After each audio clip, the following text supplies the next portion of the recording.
আসসালামু আলাইকুম। হ্যালো পুষ্টিবিদ থেকে আজ আপনাদের সাথে আছি আমি পুষ্টিবিদ ফৌজিয়া ইশরাত ফ্লোরা। আমাকে যে যেখান থেকেই দেখছেন আশা করি ভালো আছেন এবং সুস্থ আছেন।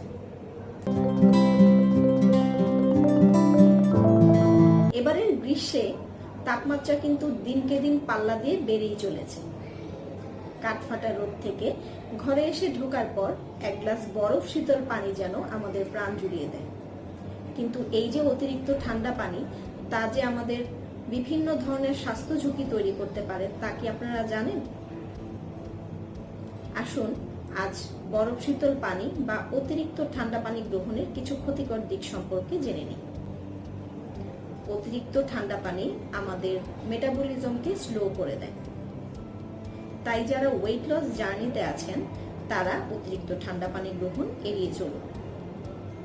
অতিরিক্ত ঠান্ডা পানি আমাদের হজমজনিত নানা ধরনের সমস্যা তৈরি করতে পারে। অতিরিক্ত গরমে হঠাৎ যখন খুব ঠান্ডা পানি পান করবেন তখন তা আমাদের রক্তনালীকে সংকুচিত করে, তাই এই অবস্থায় রক্ত সঞ্চালনকে ঠিক রাখতে আমাদের হৃৎপিণ্ডকে কঠোর পরিশ্রম করতে হয়। তাই যাদের হৃদরোগ এবং উচ্চ রক্তচাপ আছে তারা অতিরিক্ত ঠান্ডা পানি গ্রহণের ব্যাপারে আরো অধিক সতর্কতা অবলম্বন করবেন।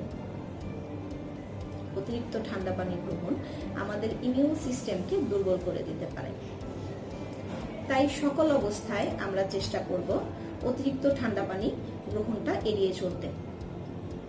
কিন্তু যেহেতু গ্রীষ্মে আমাদের বডিকে হাইড্রেটেড রাখাও জরুরি, তাই পানি অবশ্যই পান করতে হবে।